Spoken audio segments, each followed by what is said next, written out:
Shalom alaihim Bapak Ibu dan saudara-saudara sekalian yang diberkati oleh Tuhan Yesus Kristus. Selamat berjumpa kembali di dalam acara kita renungan singkat di pertengahan minggu kita. Namun kita akan awali lebih dahulu acara kita dengan berdoa. Mari kita tundukkan kepala. Terima kasih Bapa Allah kami di dalam surga. Di dalam nama Tuhan Yesus Kristus, kami bersyukur pada kesempatan siang hari ini oleh anugerah Tuhan, kami bisa kembali untuk mendengar sebagian dari kebenaran firman Tuhan. Tuhan Yesus, dengan kekuatan Roh Kudus, beri kepada kami terang dalam pikiran kami, dalam hati kami, setiap kami yang mendengar kebenaran firman-Mu ini, supaya kami bisa memahami dengan baik dan mengaplikasikan firman itu di dalam setiap kehidupan kami. Urapi pemberitaan firman-Mu dan urapi hamba-Mu yang memberitakan dan semua yang mendengarkannya, supaya firman ini menjadi rema bagi kami semuanya. Di dalam nama Tuhan Yesus Kristus, kami berdoa dan mengucap syukur. Haleluya. Amin. Marilah Bapak, Ibu, dan saudara-saudara sekalian yang diberkati oleh Tuhan Yesus Kristus, menaikkan rasa syukur kita kepada Tuhan, karena begitu besar kasih-Nya bagi kita. Sampai saat ini kita masih dianugerahi Tuhan kesempatan untuk kita menghampiri Tuhan, untuk kita tetap membangun relasi kita dengan Tuhan, dan untuk kita diberi kesempatan untuk menerima kebenaran firman Tuhan. Ya. Bulan ini kita telah berada di bulan Desember, bulan yang terakhir di tahun 2020. Tentu bulan Desember merupakan satu bulan yang sangat dinanti-nantikan oleh setiap umat Kristiani di seluruh dunia ini. Karena di bulan Desember kita bersama-sama memperingati suatu peristiwa yang agung, peristiwa yang spektakuler, peristiwa yang besar, yaitu Hari Natal. Hari Natal adalah hari kelahiran Tuhan kita Yesus Kristus sebagai juru selamat pribadi kita, yang tentu di bulan Desember, di hari Natal ini kita semua bersuka cita, karena Natal adalah hari yang penuh dengan kesukaan, hari yang penuh dengan kegembiraan, hari yang begitu mempesona bagi setiap umat Kristen. Itulah sebabnya setiap bulan Desember kita bersama-sama merayakan Hari Natal. Ya.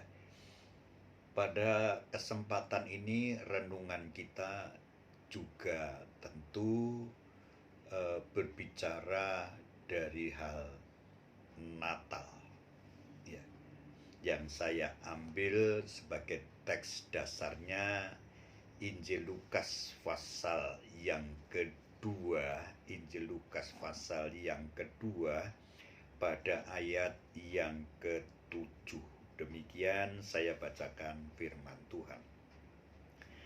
Dan ia melahirkan seorang anak laki-laki, anaknya yang sulung, lalu dibungkusnya dengan lampin dan dibaringkannya di dalam palungan, karena tidak ada tempat bagi mereka di rumah penginapan.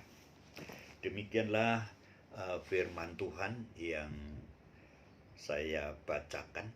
Sekali lagi, Natal adalah hari kesukaan besar, hari yang luar biasa, hari yang diperingati secara hikmat, secara khusyuk bagi setiap umat Kristen. Siapa yang tidak bersukacita di hari Natal ini? Siapa yang tidak terpesona dengan kasih Allah yang begitu sangat besar dinyatakan kepada kita manusia di bumi ini? Karena begitu besar kasih Allah, Allah mengutus anak tunggalnya lahir di bumi ini melalui perawan Maria. Hari Natal telah mendapat tempat yang dalam dan utama dalam hati umat Kristen.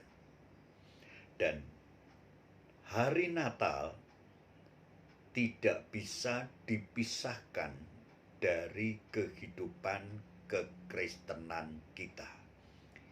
Karena hari Natal telah begitu menyatu di dalam hidup kekristenan kita.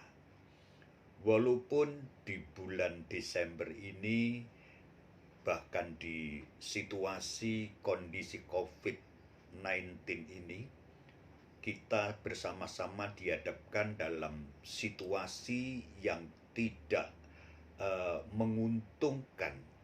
Tetapi tentu kita sebagai umat Kristen tetap merayakan hari yang besar ini, hari Natal ini, tentu dengan berdisiplin akan protokol kesehatan. Dan merayakan Natal tidak harus secara besar-besaran, tidak harus secara melimpah, tetapi tentu kita juga tidak boleh mengurangi nilai-nilai Natal itu sendiri. Inti Natal, esensi Natal itu benar-benar tidak boleh kita kurangi. Walaupun kita merayakan secara sederhana, maka hikmah Natal, nilai Natal, dan esensi Natal itu kita akan rasakan, kita akan nikmati di dalam setiap kehidupan kita. Natal memang hari yang penuh dengan sukacita besar, hari yang penuh dengan kegembiraan. Kita mendengar lagu-lagu Natal, Malam Kudus, dan pujian-pujian rohani di mana-mana. Kita melihat juga di gereja-gereja kita telah dihiasi demikian rupa. Di sana ada pohon Natal yang dihiasi dengan pernik-pernik yang begitu sangat indah. Bahkan juga kita memperhatikan Natal adalah saling mengucapkan satu dengan yang lain, mengucapkan selamat Natal dan juga begitu bersuka bersukacita, bersukaria dengan muka-muka yang berseri-seri. Ya, di mana-mana kita mendengar ucapan Natal, kemudian kita mendengar lagu-lagu Natal. Itu menunjukkan hari Natal memang hari kesukaan besar. Namun demikian,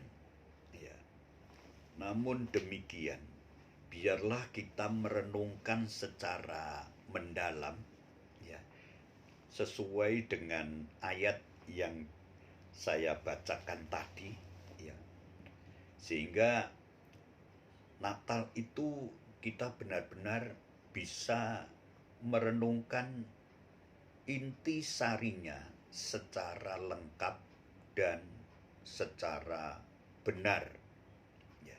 Jadi Natal sesungguhnya tidak hanya berbicara dari kesukaan besar. Natal tidak hanya berbicara dari hari yang begitu penuh dengan kegembiraan, tetapi ada sisi lain yang perlu untuk kita renungkan dan hayati bersama. Sehingga renungan pada kesempatan ini saya beri tema kabar sukacita di balik kisah sedih Natal.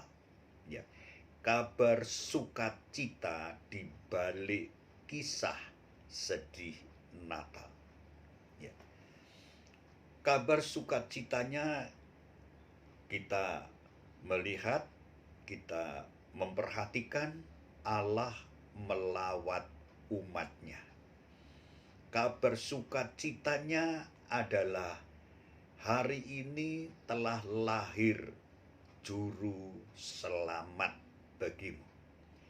Kabar sukacitanya adalah malaikat mengatakan, hari ini aku memberitakan kepadamu kesukaan besar.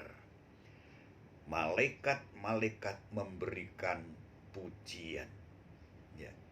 Itu semua adalah menunjukkan kabar sukacita, kabar baiknya. Tetapi ada sisi duka citanya. Di mana sisi duka citanya? Ya. Kalau kita mengamati dengan baik, ya, bahwa Natal itu intinya adalah hadirnya Tuhan Yesus ke dunia ini. Maka selayaknya Yesus Kristus Tuhan dan Juru Selamat yang hadir itu memperoleh tempat yang mulia, tempat yang indah, tempat yang bagus untuk menghormati, untuk merayakan kehadirannya. Tetapi ternyata tidak demikian. Justru ketika Tuhan Yesus lahir di bumi ini, dunia tidak memberikan tempat kepadanya, kepada mereka. Ya. Ini merupakan suatu penolakan manusia akan hadirnya Sang Juru Selamat. Pada dalam Yohanes pasal yang pertama dikatakan, pada mulanya adalah firman, dan firman itu bersama-sama dengan Allah, dan firman itu adalah Allah. Segala sesuatu diciptakan oleh Dia. Tanpa Dia tidak ada sesuatu apapun yang jadi. Jadi kita melihat dari Injil Yohanes pasal pertama bahwa Tuhan itulah yang menciptakan segala-galanya. Ya. Dialah yang berkuasa dalam segala-galanya. Dialah yang mempunyai hak untuk semuanya. Karena Dia yang menciptakannya. Jadi dunia dan seluruh isinya adalah milik daripada Tuhan Yesus Kristus. Ya. Tetapi ironisnya, ketika Dia hadir ke dunia ini, manusia tidak memberikan tempat. Ya. Pemilik penginapan menolak Maria, menolak Yusuf. Dengan demikian jelas itu menolak pribadinya Tuhan Yesus Kristus. Menolak kepada pribadinya Sang Juru Selamat adalah menunjukkan rasa tidak hormat, ya, rasa tidak tahu bersyukur, tidak tahu berterima kasih kepada Tuhan yang pemilik dunia dan isinya ini. Ketika kita membaca Mazmur pasal 50 ayat 12 dikatakan langit dan bumi dan seluruh isinya itu punyaku, punya Tuhan. Jadi apa yang tidak menjadi miliknya Tuhan di dunia ini? Ya. Tidak ada satu tanah sejengkal pun yang bukan menjadi miliknya Tuhan. Tetapi ketika Dia datang ke dunia, ternyata tidak diberi tempat yang layak. Ya. Ada satu tempat yang ada, yaitu di kandang yang kotor. Ya. Jadi Sang Mesias, Sang Juru Selamat, Allah lahir di bumi, tidak diberi tempat, malah diberi tempat di kandang yang kotor. Itulah penghormatan manusia. Itulah balasan terima kasihnya kepada manusia, kepada Tuhan. Ya. Itulah rasa syukurnya manusia terhadap Tuhannya yang telah melimpahkan segala-galanya untuk manusia, yang telah memberkati hidupnya, yang telah menolong hidupnya, yang telah melindungi, memelihara kehidupan manusia. Tetapi ketika Tuhan datang ke bumi, tidak diberi tempat, tetapi kandang. Ya. Bapak, Ibu, dan saudara-saudara sekalian, apa lebihnya ketika kita merayakan Natal dengan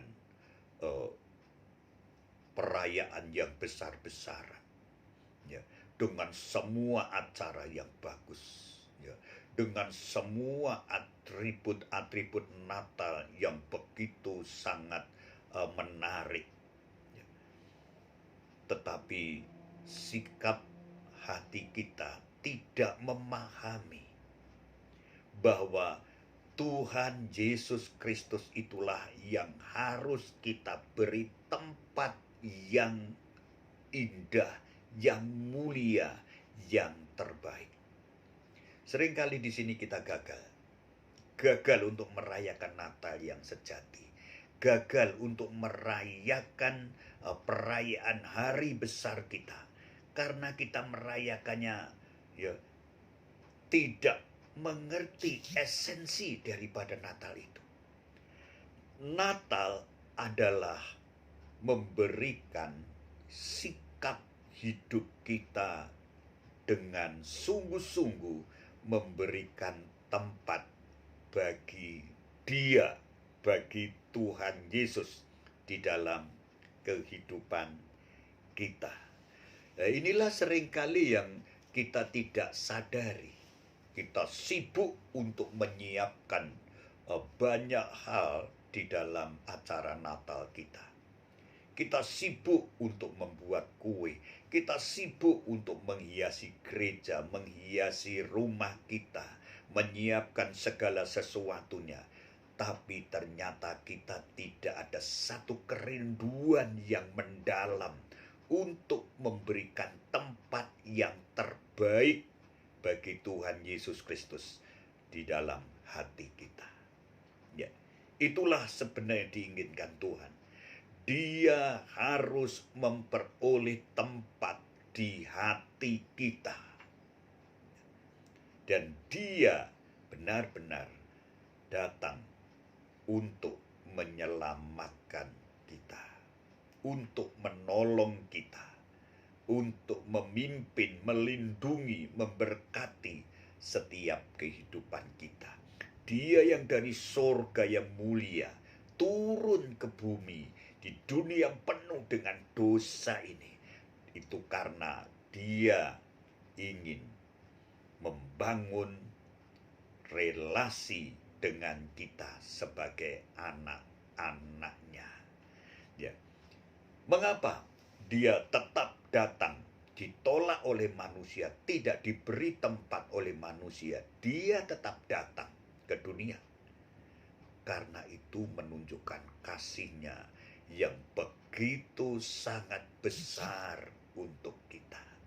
Ya.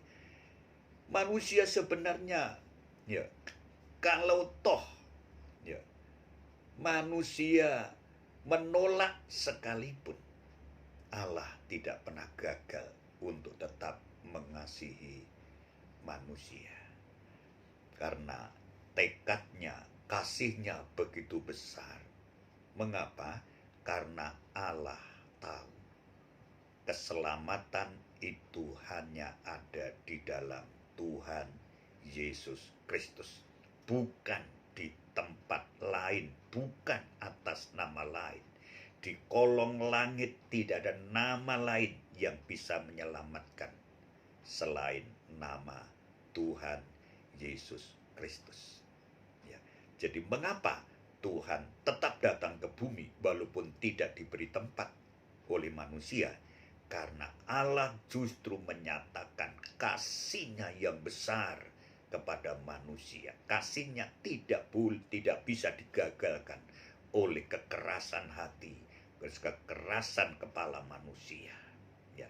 Kemudian yang kedua, dia datang ke bumi.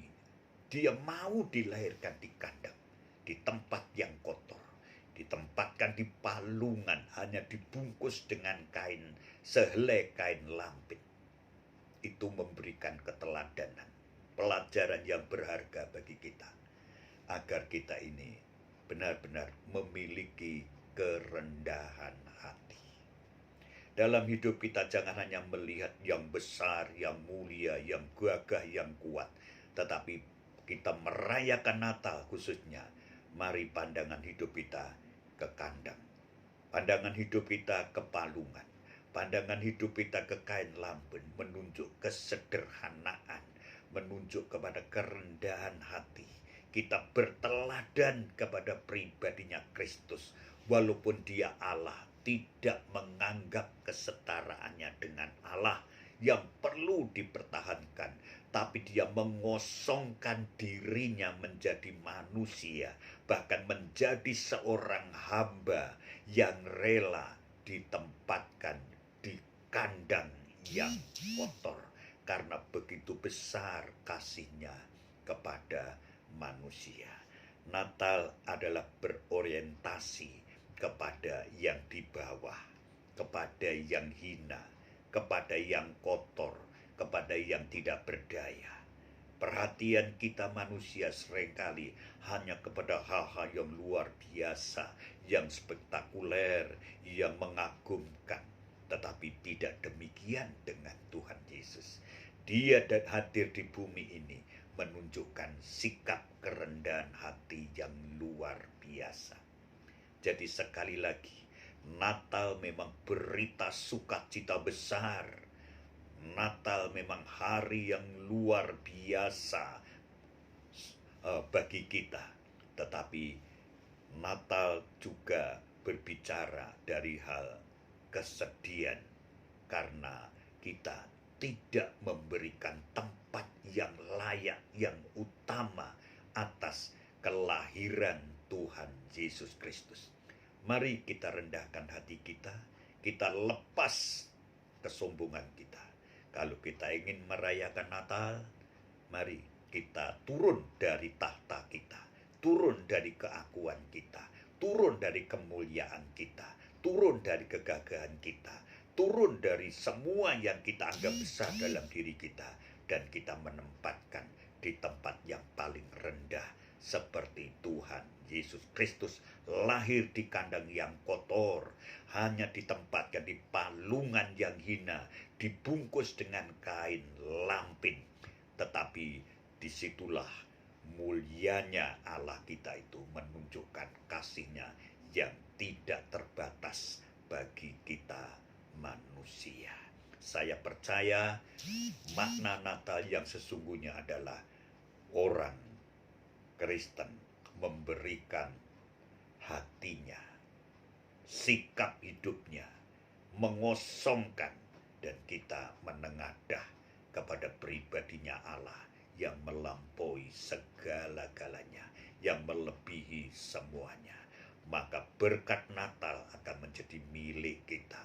Anugerah Natal akan sampai kepada kita, dan Allah dipermuliakan ketika kita merayakan Natal ini dengan sikap kerendahan hati kita.